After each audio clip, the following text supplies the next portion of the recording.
Hi friends, నమస్తే. యండమూరి వీరేంద్రనాథ్ గారి 'తులసి' next part చూద్దాము. ఆకాశమంతా తారు పులిమినట్టుంది. ఏ క్షణమైనా వర్షం మొదలయ్యేలా ఉంది. పూర్తవబోయే క్రతువులో తమ భాగం కోసం క్షుద్ర దేవతలు ఎదురు చూస్తున్నట్లు ప్రళయం ముందు ప్రశాంతత అక్కడ అలముకుని ఉంది. శ్రీధర్ నడుపుతున్న కారు వేగంగా వచ్చి ఆగింది. ఇరువైపులా డోర్లు తెరుచుకున్నాయి. ఇద్దరు ఆకలిగొన్న సింహాల్లా దిగారు. ముందే నిశ్చయించుకున్నట్టు ఇద్దరు చెరోవైపుకి వెళ్లారు.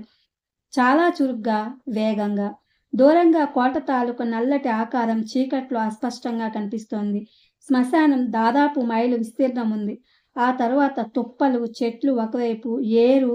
క్రితం 4 రోజులుగా పడుతున్న వర్షానికి అది నిండుగా ప్రవహిస్తోంది. ఎవరో ఓ శవాన్ని సగం కాల్చి దాన్ని ఒడ్డున అలాగే వదిలేసి వెళ్ళిపోయారు. చచ్చిన కుక్క ఒకటి ఏరు నుంచి ఒడ్డుకు కొట్టుకొచ్చి పడింది.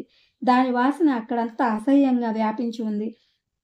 శ్రీధర్ అబ్రకదబ్రా చెరోవైపుకి 10 అడుగులు వేశారు. అంతలో శ్మశానానికి మరోవైపు నుంచి ఇంకో కారు వచ్చి ఆగింది. అందులోంచి విద్యాపతి దిగాడు. కొంచెం వృద్ధుడవడం వల్ల అతడు ఆ చలికి తట్టుకోలేకపోతున్నాడు. ఓవర్ కోటు మరింత గట్టిగా బిగించుకుని ముందుకు అడుగు వేశాడు. ముగ్గురు 3 వైపుల నుంచి నిశ్శబ్దంగా శ్మశానం లోపలికి ప్రవేశిస్తున్నారు. వాళ్ళ చేతుల్లో ఆయుధాలు శత్రువుల ప్రాణాలు తీయటం కోసం ఉవ్విళ్ళూరుతున్నాయా అన్నట్టు మెరుస్తున్నాయి. అయితే వారు శత్రువు అనుకుంటున్నవాడు ఒక మహత్కార్యం కోసం ఆ శ్మశానపు నడిబొడ్డులో నిలబడి ఉన్నాడు. అతడి దోసిలి నిండా నీరు ఉన్నది. మంత్రజలం అది క్రిందనున్న కుప్పపై పోశాడు దాన్ని. సరిగ్గా అదే సమయానికి ఓ కారు వచ్చి ఆగింది. ఆ కారు డ్రైవ్ చేస్తున్న వ్యక్తి, కారులో కూర్చున్న వ్యక్తి ఇద్దరూ ఒకే రకమైన ట్రాన్స్లో ఉన్నట్టు ఉన్నారు. అయితే వెంకట్ పైకి మామూలుగా కనపడుతున్నాడు. కారు ఆగగానే దిగి కారు వెనక్గా వచ్చి పక్క తలుపు తీశాడు. అందులోంచి తులసి దిగింది, నిద్రలో నడుస్తున్నట్టు. ముందుకెళ్ళు, ఎడమవైపు బావి కనపడుతుంది, పైనుంచి దూకాలి సుమా అన్నాడు. తులసి విన్నది. అయితే ఆమె మొహంలో ఏ భావమూ లేదు. అతడి మాటలు పూర్తవగానే అడుగులు వేసుకుంటూ నెమ్మదిగా శ్మశానంలోకి నడిచింది. ఆమె మెస్కలిన్ ఇంజెక్షన్ భ్రాంతిలో ఉన్నది. దార్కా పూజ చేస్తున్న ప్రదేశానికి ఎడమవైపు 200 గజాల దూరంలో ఉన్న ఆ దిగుడు బావ మెట్లు విరిగి శిథిలమైంది. అయితే అక్కడ ఎంత చీకటిగా ఉందంటే 10 అడుగుల దూరంలో ఉన్న మనిషి కూడా కనిపించటం లేదు. దార్కా కళ్ళు మూసుకుని పూజలో ఉన్నాడు. అప్పుడు పడింది మొదటి వర్షపు చుక్క. క్షణాల్లో అది ఏనుగు తొండాలతో పోసినట్లు ధారాపాతమైంది. సమాధుల మీద పడుతున్న నీటి శబ్దం ఎందరో ఆటవికులు నృత్యం చేస్తూ కొడుతున్న వాయిద్యాల శబ్దంలా ఉంది. అప్పటి వరకు ఉన్న నిశ్శబ్దంలోంచి అంత శబ్దం రావటం ఎవరికైనా ఒళ్ళు గగురు పొడిచేలా ఉంది. అయితే శ్మశానంలో ఎవ్వరూ దాన్ని పట్టించుకోలేదు. తమ తమ పనుల్లో ఉన్నారు. కళ్ళు చిన్నవి చేసి ఆ వర్షపు ధారల్లో శత్రువును పసిగట్టడం కోసం ముగ్గురూ నడుస్తున్నారు. 10 అడుగుల దూరం నుంచి తన కూతురు బావి వైపు నడిచి వెళ్లటాన్ని శ్రీధర్ గమనించలేదు. కారులో తాపీగా కూర్చుని శ్మశానపు చీకటిలోకి చూస్తున్న వెంకట్ తన వెనకే ఒక కారు వచ్చి ఆగడాన్ని గమనించి ఉలిక్కిపడి వెనక్కి చూశాడు. ఆ కారులోంచి దిగుతున్న జయదేవ్ని, పండిత్ని గమనించి తను చప్పున కారులోంచి బయటకు రాబోయాడు. కానీ అప్పటికే జయదేవ్ అక్కడికి చేరుకున్నాడు. సాధారణంగా జయదేవ్ ఎటువంటి పరిస్థితుల్లోనూ తొణకడు. అటువంటిది ఆ క్షణం వెంకట్ని అక్కడ చూడగానే కోపంతో, కసితో కదిలిపోయాడు. ఇతడే దీనికి అంతటికీ కారణం. తులసి గర్భానికి, తులసి మరణానికి ఇతడే ధారగా కారుతున్న వర్షపు నీటికి భయపడి బయటకు రాకుండా కారులోంచి తల బయటకు పెట్టి చూసిన వెంకట్ ముఖం మీద పిడికిలతో ఎంత బలంగా కొట్టాడంటే ఆ దెబ్బకు వెంకట్ వెనక్కి తూలాడు. తలకి గేర్ రాడ్ కొట్టుకుని స్పృహ తప్పాడు. అతనిని పట్టించుకోకుండా పండిత్, జయదేవ్ శ్మశానంలోకి పరిగెత్తారు. వెంకట్ తల గేర్ రాడ్ కొట్టుకోగానే కారు న్యూట్రల్కి వచ్చింది. ఆ తర్వాత అది కొద్దిగా కదిలింది. ఆ కదలిక నెమ్మదిగా ఎక్కువైంది. ముందున పల్లంగా ఉంది. ఇంజన్ వదిలేసిన రైలు పట్టాలి. అది ముందుకు సాగింది. మలుపు తిరిగిన రోడ్డు పక్కగా రోడ్డుకు 2 అడుగుల క్రిందగా ప్రవహిస్తోంది ఏరు. కదిలిన కారు కొద్దిగా వేగం పుంజుకుని ముందుకు వెళ్ళింది. అయితే రోడ్డుతో పాటు అది మలుపు తిరగలేదు. ఫలితంగా అది రోడ్డు మీద నుంచి ఏరులోకి దిగుతూ తిరగబడింది. వెంకట్ తల పైకప్పుకి మరొకసారి కొట్టుకుంది. ఉధృతంగా ప్రవహించే నీరు కారు దొర్లిపడటంతో ఒక్కసారిగా చెదిరి తరువాత కిటికీల గుండా లోపలికి ప్రవహించింది. తమ తమ పనులు తొందరలో ఉన్నా అక్కడి వారెవరూ ఆ దృశ్యాన్ని చూడలేదు. దార్కా అప్పటికే 6 దిక్కులు బంధించాడు. చెక్క మేకులు దొరక్క అతడు ఆ సాయంత్రమే శుద్ధి కాబడిన తన వేళ్లను మేకులుగా ఉపయోగించాడు. కాలి నరమైన బచనికని కోయడానికి వాడే రంపాన్ని దానికి సాధనంగా వాడుకున్నాడు. ఒక పెద్ద చెట్టు వేళ్లతో సహా కూలింది. అది ఆఖరు రాత్రి అన్నట్టు గాలి వీస్తోంది. అయినా దార్కా స్థిరంగా నిలబడ్డాడు. గుండెల నిండా గాలి పీల్చుకుని ఈశాన్య దిక్కుగా నడిచాడు. గాలి అతడిని ఊపేస్తోంది. గమ్యం చేరుకోవడం కష్టమవుతోంది. కాశ్మీరా ఉండొచ్చు, లేకపోవచ్చు. గాలి వీచటం యాదృచ్ఛికం కావచ్చు. కానీ అతడిలో పట్టుదల ఉన్నది. ఒక మహత్కార్యాన్ని సాధించాలనే తపన ఉన్నది.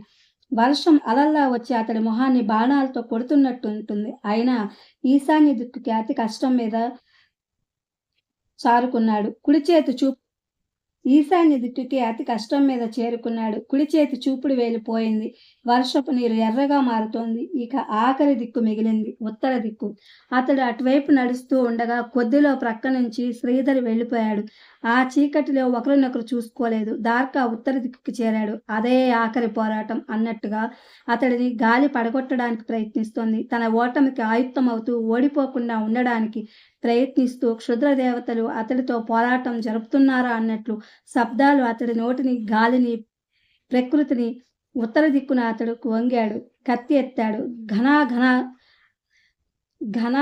ఘన సంఘాతమైన కారు చీకటిని మిన్ను మీద మెరుపు తీగ క్షణం పాటు చిన్నాభిన్నం చేసింది. మధ్యవేలు మెరుపుపై అవనిలోకి దిగింది.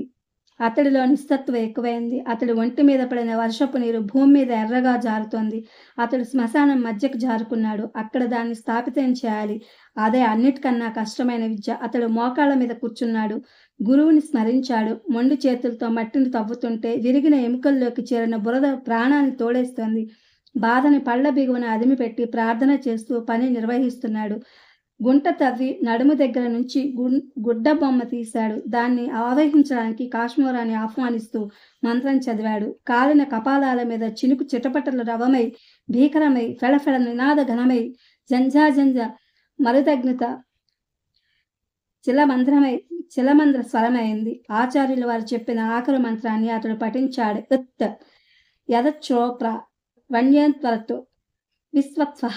గాయత్రి మంత్రాన్ని తిరగబెట్టి చదివితే ఎంతటి శక్తి అయినా తలవంచవలసిందే. ఆకాశంలోకి తలపైకెత్తి చూశాడు. అతడు చదివిన ఆ మంత్రంతో ఒక్కసారి ప్రకృతి కదిలిపోయింది. వర్షం ఉన్నట్టుండి ఆగింది. చెట్లు, పక్షులు, ఆకాశం, భూమి అన్నీ అతడినే విస్మయంతో చూస్తున్నట్లు అచలమయ్యాయి. ఏమైంది? అతడికి ఒక క్షణం అర్థం కాలేదు. అంతలో ఆకాశం మెరిసింది. ఆ వెలుగులో అతడు తులసిని చూశాడు. తులసి బ్రతికింది. తను కాశ్మీరాన్ని జయించాడు. తను తులసిని బ్రతికించుకున్నాడు.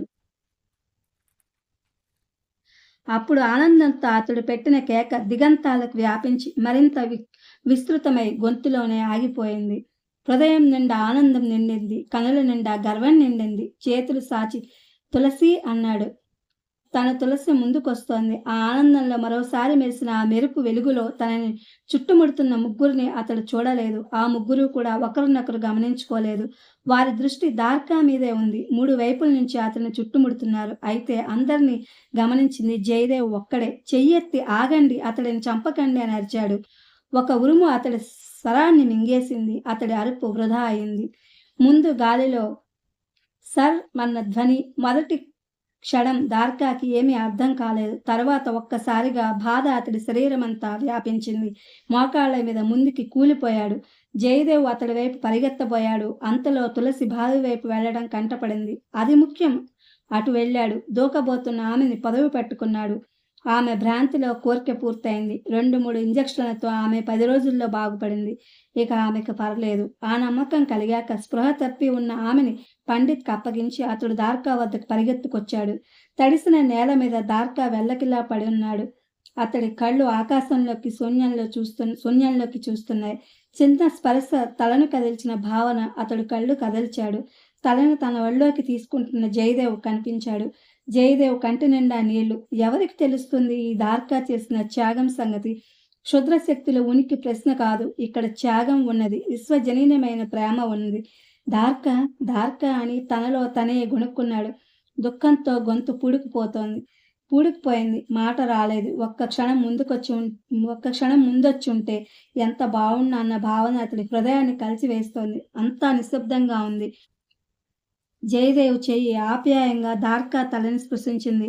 మూత పడుతున్న కళ్ళని పైకెత్తి దార్కా జయదేవ్ వైపు చూశాడు.